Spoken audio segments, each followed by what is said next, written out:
आइए देखते हैं। अप्रत्यक्ष रूप से नापी गई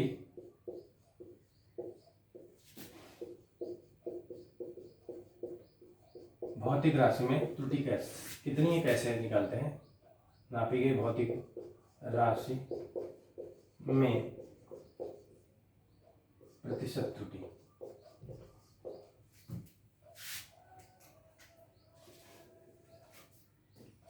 इसमें पहला पार्ट है गुणन और भाग में, दूसरा योग और घटाने में। गुणन और भाग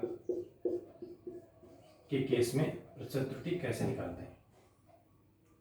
मान लीजिए कोई भौतिक राशि x है जो कि capital A, capital B, capital C तीन भौतिक राशियों पर निर्भर कर रही है। तो कैपिटल ए की पावर ए, कैपिटल बी की पावर बी और कैपिटल सी की पावर स्मॉल सी पर निर्भर कर रही है। Capital A, capital B, capital C भौतिक राशियां हैं। जैसे मान लो ये चाल हो सकती है, ये समय हो सकता है, ये बल हो सकता है, कुछ भी ये भौतिक राशियां हैं। और जो ऊपर पावर लगी हैं, ये स्मॉल ए, स्मॉल बी, स्मॉल सी, ये संख्या है। 1 2 3 4 कुछ भी संख्या हो सकती है, नेगेटिव में भी हो सकती है, पॉजिटिव में भी हो सकती है। बीच में गुणे का चिन्ह है, गौर करें यहाँ गुणे का चिन्ह है। यदि कोई मान लो ए और बी गुणे में लिखे हैं, सी बटे में लिखा है, तो उसको ऊपर ले जाओगे, पावर ऋणात्मक हो जाएगी। सबको न्यूमरेटर में अंश में लेकर के गुणे के फॉर्म में, गुणे के रूप में गुणन के रूप में लिख लेना। तो ये आपको सूत्र दिया गया है। या कभी कभी ऐसा होता है कि कभी कभी क्या होता है, भौतिक राशियों की प्रतिशत त्रुटियां क्वेश्चन में दे देते हैं, सूत्र आपको पता होना चाहिए। अभी हम एग्जाम्पल पेश करेंगे तो आपको समझ में आ जाएगा। तो capital A, capital B, capital C में त्रुटियां दी गई हैं, यानी कि आपको क्या दिया गया है, delta A upon A into 100 का मान गिवन है। इसका मान दिया गया, मान लो K1 दिया गया है, K1 परसेंट में दिया हुआ है। इसी तरीके डेल्टा बी अपान बी इंटू 100, ये मान लो K2 दिया गया है, K2 परसेंट। डेल्टा सी अपान सी इंटू 100, ये दिया गया है K3 परसेंट। तीनों के मान दिए गए हैं, मतलब ए बी सी में प्रतिशत त्रुटियां क्वेश्चन में दे रखी हैं। और आपको पूछा जा रहा है, आपसे पूछा जा रहा है कि x में प्रतिशत त्रुटि निकालो। तो कैसे निकालेंगे, सूत्र बनाएंगे। सूत्र कैसे बनाते हैं जरा सीखिएगा। सूत्र बना रहे हैं, x में प्रतिशत त्रुटि डेल्टा x अपान x इंटू 100, ये x में प्रतिशत त्रुटि कहलाती है।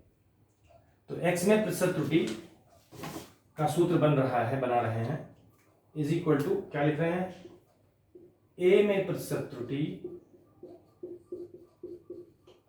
गुणे a की घात को आगे ले आएंगे, प्लस जहां गुणे का चिन्ह था वहां प्लस का चिन्ह आ जाएगा। b की प्रतिशत त्रुटि डेल्टा b अपान b इंटू 100 को गुणा करेंगे b के पावर से। तो a की प्रतिशत त्रुटि को a की पावर से, b की प्रतिशत त्रुटि को b की पावर से, इसी तरीके c की प्रतिशत त्रुटि को c की पावर से गुणा करके जोड़ देंगे। गौर करिएगा, यहाँ गुणा है, गुणे की जगह प्लस आ गया, गुणे की जगह प्लस आ गया। और हमने क्या किया है, इन पावर्स को आगे गुणे में ले आए हैं हम। a की प्रतिशत त्रुटि को a की घात से गुणा किया, b की प्रतिशत त्रुटि को b की पावर या घात से गुणा किया, c की प्रतिशत त्रुटि को c की पावर से गुणा किया, और जहां गुणे का चिन्ह था वहां प्लस का चिन्ह लगा के जोड़ दिया।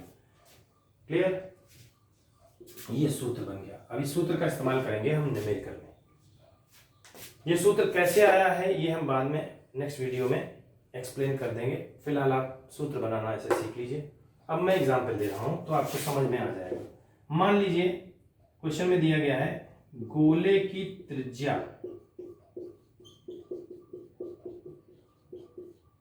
को नापने में या मापने में 2% की त्रुटि होती है। मान लो आप वर्नियर कैलिपर से गोले की त्रिज्या निकाल रहे थे और आपने पाया कि प्रतिशत त्रुटि 2% हुई। बताइए इसके आयतन में कितनी त्रुटि होगी, बताइए इसके आयतन में कितनी त्रुटि होगी। आयतन में त्रुटि ज्ञात करिए, में प्रतिशत त्रुटि निकालिए।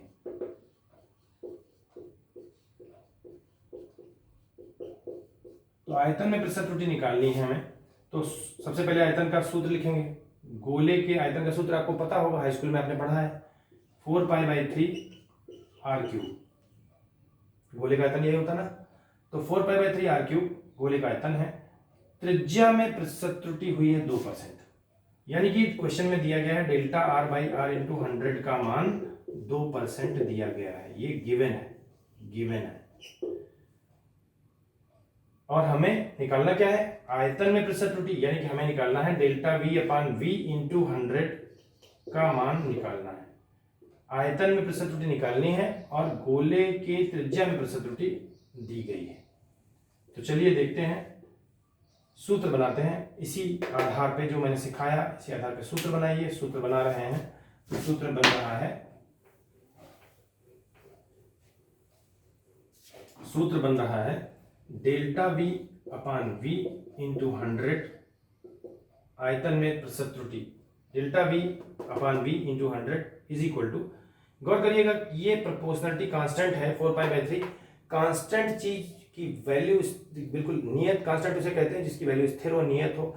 चूंकि इसकी वैल्यू एकदम स्थिर नियत है, कांस्टेंट है, इसलिए इसमें कोई त्रुटि होने की संभावना नहीं है, इसलिए इसको छोड़ दिया जाएगा त्रुटि के दृष्टिकोण से। तो इसको छोड़ देंगे, बिल्कुल ही छोड़ देंगे।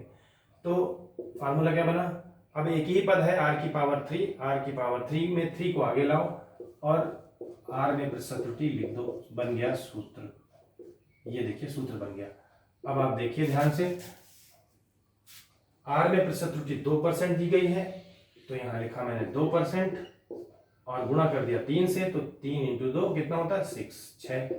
तो 6% की त्रुटि हो गई, किसमें, आयतन में। ऐसे ही अगर आप गोले के क्षेत्रफल में त्रुटि निकालो तो सूत्र लिखोगे, क्षेत्रफल बराबर गोले का क्षेत्रफल होता है 4πr², और जब त्रुटि निकालोगे तो पावर 4π तो छोड़ दोगे, r² की घात r की पावर 2 है, r² का मतलब r की पावर 2 आगे लाओगे तो 2 इंटू 2% यानी कि 4% क्षेत्रफल में त्रुटि आ जाएगी। तो मेरा ख्याल है आपको समझ में आ गया होगा कि किस प्रकार हम लोग त्रुटि निकालते हैं। गुणन और भाग में त्रुटि कैसे निकालते हैं आपको समझ में आ गया होगा। इस पर और न्यूमेरिकल में आगे बढ़िया जो पूछे गए हैं कंपटीशंस में, IIT या NDA या कहीं भी नीट में, वो मैं इसके आगे पेश करूंगा। फिलहाल आप इस टाइप के क्वेश्चन लगा सकते हैं। अगले वीडियो में योग और घटाने में त्रुटि कैसे निकालते हैं बताएंगे, और एग्जाम्पल्स और न्यूमेरिकल बताएंगे। धन्यवाद।